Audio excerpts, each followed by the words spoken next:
Dan? Yes, Mark? Who am I? Well, I don't know. Why are you? Let's find a cult to figure it out. Yes. What is love? What is kiss? What is I? I don't have any answers for you, Uncle Mark. I think we should turn to the resident psychological genius of the podcast. The resident, God help us. the resident finder of lost loves, Uncle Doug. Yes, indeed. That was a TV series. Did you know that? I think who was on that years ago? It was like in the early 90s. Finder of Lost Loves. Oh, look it up. Boy, I don't remember that at all. Yeah, I think you made that up. Nope.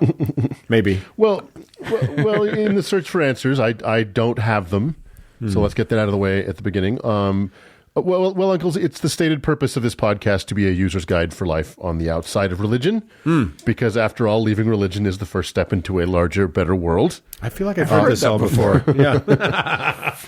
However, we often hear from listeners and friends who have recently left religion that they miss some of the things that religion provided. Sure. And often find themselves searching to replace those things. Like pussy. A sense of Are community we recording? and Oh, shit. No, don't worry about it.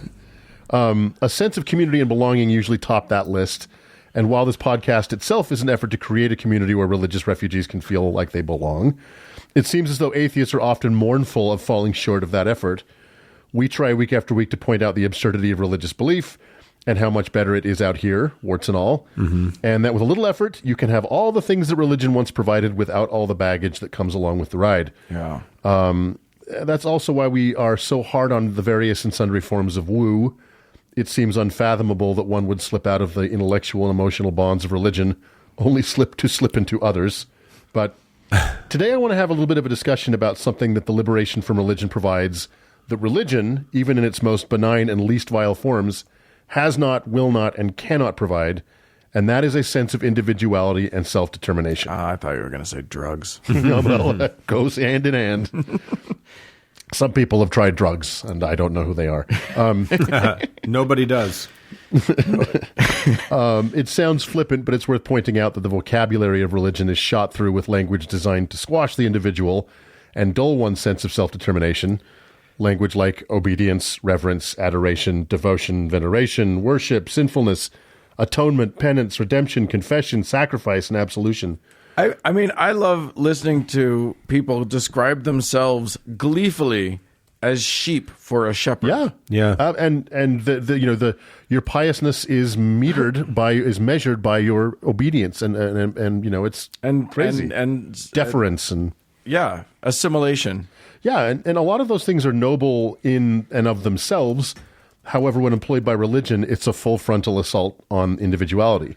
You said full frontal and got me excited. Whatever. Whatever. You're welcome. Whatever. You're told to not explore your own self, not explore your own sexuality, your own doubts and fears. Don't overanalyze. Take what you're told as truth, no matter how absurd it sounds or how morally bankrupt it seems. Obey the hierarchy, for they are more holy than you, no matter how much filthy lucre they amass, how many children they rape, or how many suicides they cause. Those were just the bad ones. That's right. Most of them are If you great. take away all the bad examples, what you're left with is almost nothing. Remember in the Hitchens and the Hitchens and Stephen Fry against the Catholic Archbishop and that horrid Catholic woman, member of Parliament, when somebody brought up the Catholic pedophilia scandal, and she's like, "I knew you would bring that up." Correct. Yes. You did know Fine, that. we won't bring up that. What an asshole. Yeah, exactly. Oh, sure. Bring up the things that make us look bad. Yeah. Exactly. So today I'd like to have a discussion with you two about finding oneself after religion and how we define ourselves once we are no longer identify as, say, Mormon, Catholic, Muslim, Hindu, whatever. And there's a couple of things that happened to me that made me think about this and want to discuss it with you guys. The first example is when I left Mormonism. For nearly a decade, I left my name on the records of Mormonism. Sure. For our Nevermo listeners out there, and I think this is true of all religions, your name is somewhere in a book or in a census or on a database. And if you leave the religion, some might feel compelled to remove their name from that religion. Yeah, it's especially that way with Mormonism because Mormons love to talk about their numbers. Yeah, their general conferences are nothing more than a sales report. Right, yeah. So I didn't care. I wasn't going to church. I wasn't paying tithing. So what the fuck did I care, right? That was until a friend of mine who happened to be a woman, and our Exmo listeners are going to kind of know where the story's going. She attempted to have her name taken off the records.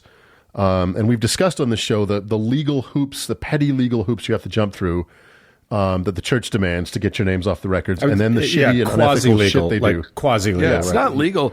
Legally, the second you say, please remove my name from your records, they're legally required to do so in these United States. But they have $100 billion in the bank, and that affords them a lot of attorneys and senators and state legislators. So, okay, so... and then they'll also do some petty and shitty things and illegal things to try and prevent you from getting your name off the record. So this friend of mine's family was very devout, and if they found out that she was even having doubts, let alone trying to get her name off the records, it would be a disaster for her. So, of course, the church contacted her family's bishop, who contacted the family and told them.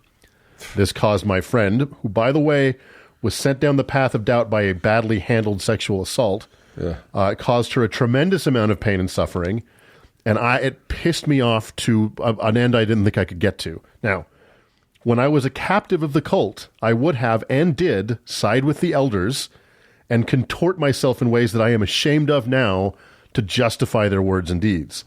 Not anymore, though. Freed from captivity, I felt empowered to let these assholes have a piece of my mind for what they had done to a friend, and I wrote a letter.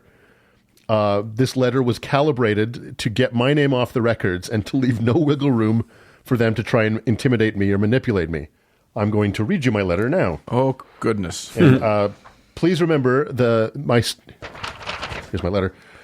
Remember my state of mind at the time of writing was a little bit less than charitable in light of what had happened. So here's the letter I wrote to the church to get my name off the record. So with a couple alterations to hide some identities. My name is Uncle Doug, and I am hereby resigning my membership in the Church of Jesus Christ of Latter-day Saints effective immediately. As I am no longer a member of your religion, upon the receipt of this letter, I request that my name be permanently and immediately removed from all records. Although I have not been a Mormon for over 10 years, many recent events have conspired to compel me to seek legal separation from your sham religion.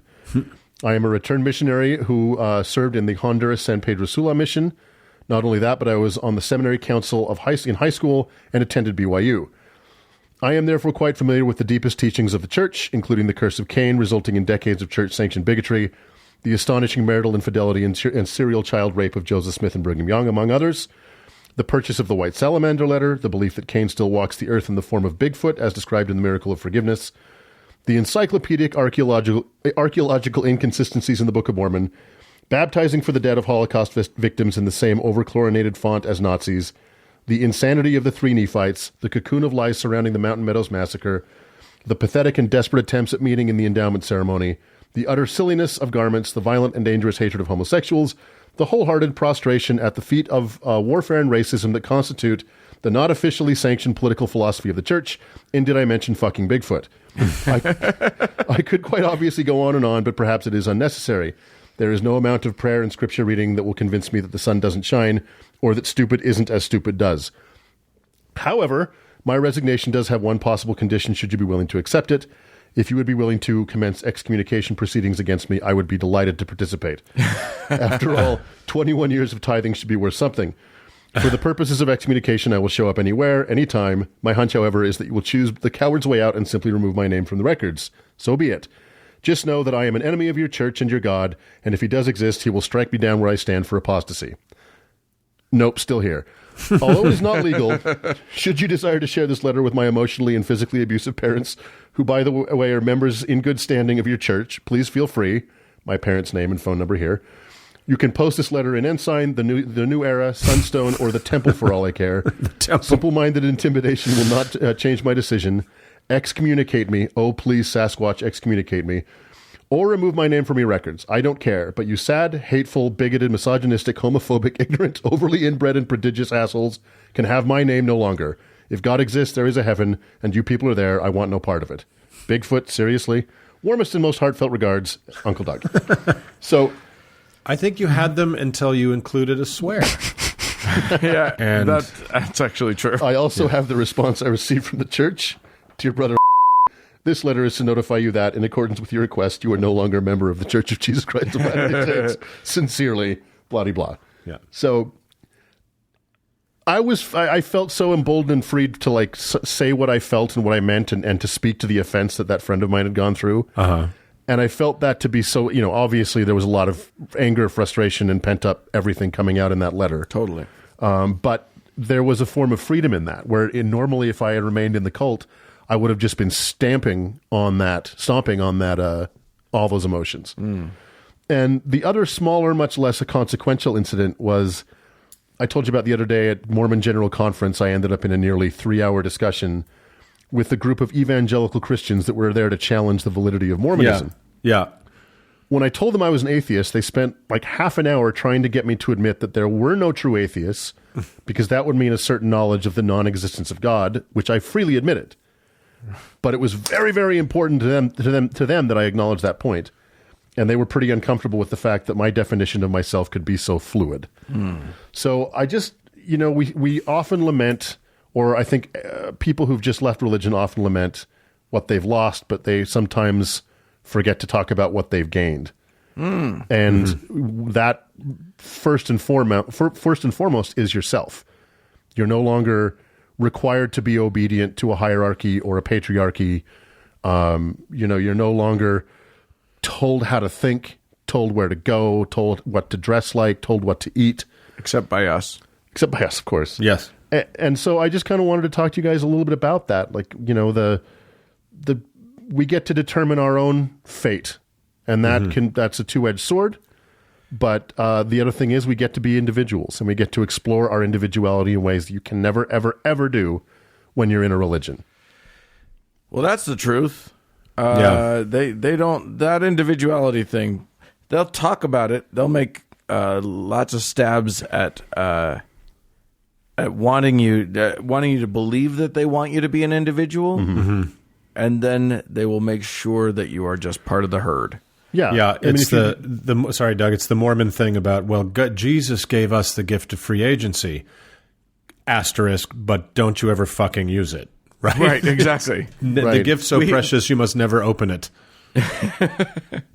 Yeah, that was always one of the really funny things about Mormonism was like, yes, how much they loved to talk about free agency, and we all have agency, and blah, blah, blah. And here are all of the right answers. Right. Yes. Exactly. And you are not to stray from any of them in any way or even ask any questions about them. You have free agency, but a woman wearing pants to church in 2018 was revolutionary. Yeah. So that's how much Mormonism, just as a micro version of religion, the macro of religion, that's how much they respect free agency. They don't. Well, and remember they talk about how Mormonism is a perfect a case study. They claim that the war in heaven was fought over the idea of free will, right? The reason God and Satan and Jesus got into a war was because Satan wanted to compel religious obedience. Yes. And Jesus wanted to allow for free will. And then in General Conference every year, they ask for the sustaining of all of the elders, of the leaders of the church. And if you were to raise your hand and disagree, you'd be in real trouble. Yeah. You'd be utterly shunned in your community. But Oh, go ahead. I was going to say, you're totally right, Doug. There is. We've talked about this a bunch on the show, but there is, for people coming out of especially high stakes religion like the one we belong to, there is for whatever reason you had to leave. You thought your way out of it. You read your way out of it. Whatever. You witnessed people behaving so fucking horribly. You couldn't be part of what they were anymore. But you're out. So then there's this experience of kind of free fall, right, where all the answers, you traded your freedom and your autonomy for all the answers, like literally all the answers. You didn't have to think about abortion or gay marriage or miscegenation or where shit comes from or the origin of life or the universe or anything, right? It just was handed to you. So now you got to go through all that shit on a case-by-case basis. Right. And it's dizzying, right? It's a dizzying time. And the other thing you have to do is you really have to have you suddenly are able to look at yourself under your own terms. And so the way you have been taught to see yourself as broken, and as Christopher Hitchens said, born sick and commanded to be well, is a hideous worldview.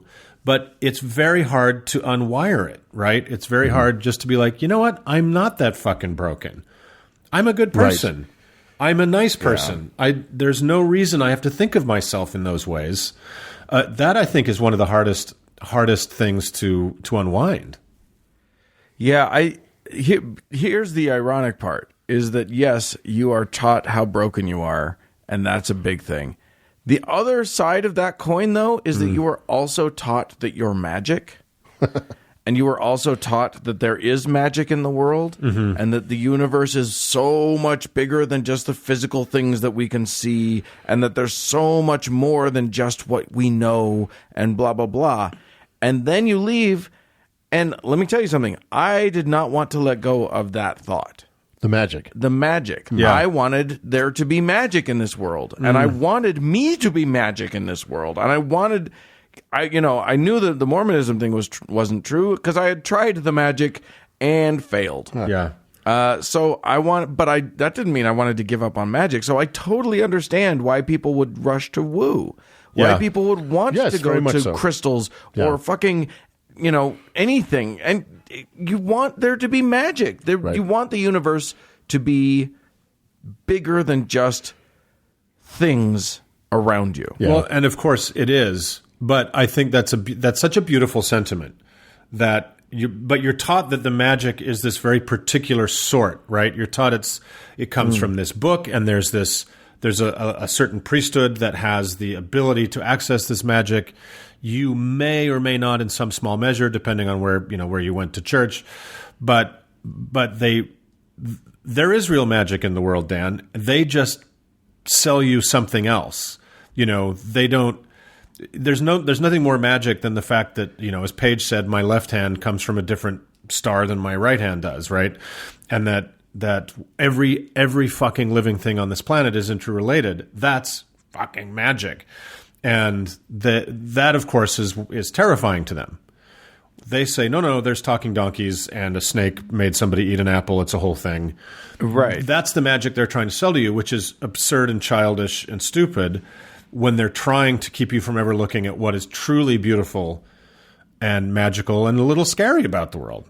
Mm-hmm. Well, I'm going to push back on something that you said, because I found my salvation in letting go of the concept of magic. What helped me and made me feel great, I'm not letting go of the wonder. I'm not letting go of awe. I'm not letting go of beauty. All of that is still... it was actually enhanced by me leaving the church. Right. Totally. When I left religion, suddenly I was like, holy shit. People don't want everything to be have come about through random bumpings of atoms. I love that shit. Yeah, that's what I was saying. And maybe I used the wrong word, Well, no, you can use the word magic. And I'm not trying to tell anybody else not to use the word magic. Yeah. But for me, in my journey, letting go of that and just saying, oh, all of that magical thinking is bullshit. Yeah. Right? There aren't ghosts. There aren't fucking, flying saucers. There aren't whatever. It's no angel is looking out for you. Well, and that's exactly the point that I wanted to talk to you guys about is you decided. Yeah. You got to make that call. You got to go through that journey. You got to grapple with these ideas, and then you got to make the decision of I believe this and I don't believe that, and I love this and I don't love that. That's what we get. Yeah. Outside of religion is we get to choose. We get to try anything once. We get to see what we think about it.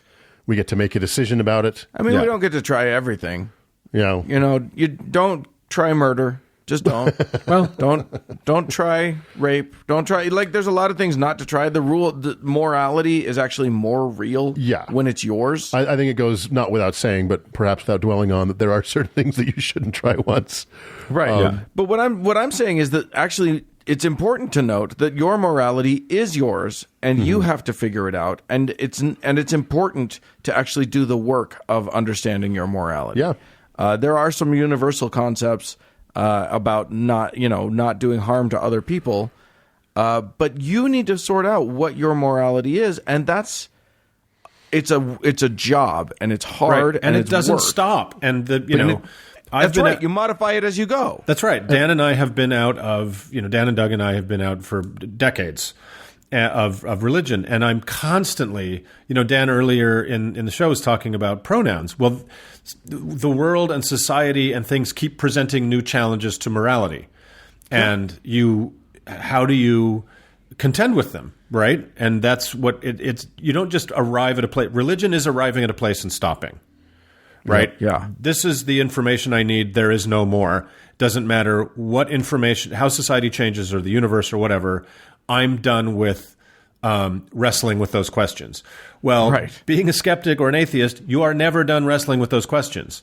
It is an open-ended question, morality, right? And you constantly have to adjust. And that's a perfect example. I would say, just to push back on both of you, and you'll get what I'm saying. Dan, you said you need to develop your own morality, and Mark says we have to develop our own morality. I would just push back and say we get to. That's what's glorious. Is we're not being stunted by a 3,000-year-old blah blah blah. Yeah, that we get to grow and we get to expand our minds in ways that religious people are not allowed to do. Yeah, and if you want to see, if you want to test the waters of like whether that whatever religion it is actually embraces the concept of individuality, try pushing back against any of their theological concepts. Yeah. Say, I like Catholicism. I'm the kind of Catholic who believes abortions are great. And then just see how they feel about that kind of Catholic. Yeah, because exactly. They're not on board. Yeah. Yeah, I completely agree. See how long you're welcome to stay in that church. Right, exactly. It's an easy test to run. Yeah. So it is. Yeah, I think that is one of the glories of being of letting go of religion is the ability to just think for yourself and be your own. Find your own way. Yeah, and disagree. Yeah. Mm-hmm. And the thing is. Sorry, I was just going to say really quickly about that. It is a scary time when you step out of the known into the unknown, but ride that swell. Like get used to that kind of the sense of excitement that comes with not knowing and having to figure it out, right? Yes, it can scare you and there is a sense of fear, but turn that into a sense of excitement. Like Doug says, you get to do this now. Yeah. You get to wrestle with these questions and you get to do it with your 5 fucking senses that you were supposed to turn off when you were in the church, right? It's going from black and white television to color. Yeah. Very much so. And I would just simply, to kind of round it all out, say, everything of value that religion offers, whatever that might be, and it's not much, we can recreate. Yeah. If it's a sense of community or it's, charity, any of those things can be recreated outside of religion. Right. They don't own those. No. But they can never recreate inside of religion that sense of individuality and personal destiny that you get on the outside. And honesty and integrity to what you are. Exactly. Yeah. Not to what everybody is supposed to be. And trust me, there is no thing that everybody is. Right. There's no formula that counts for everybody. It just doesn't exist. Exactly. Yeah. And if you're going to try and do that, you're going to be pounding 300 million square pegs into round holes and causing suicide and misery and all kinds of shit. So love your square peg. Love the weirdness that is you. Embrace it, own it, enjoy it. And take it easy on yourself. That's huge, huge. So did we solve it? Did we fix it? Once again, the world's a better place. Oh, fuck, I forgot to record. We got to do that again. Okay, well, you're welcome, everybody. Yes. Your lives are all better now. So love you. Let's move on. Let's move on.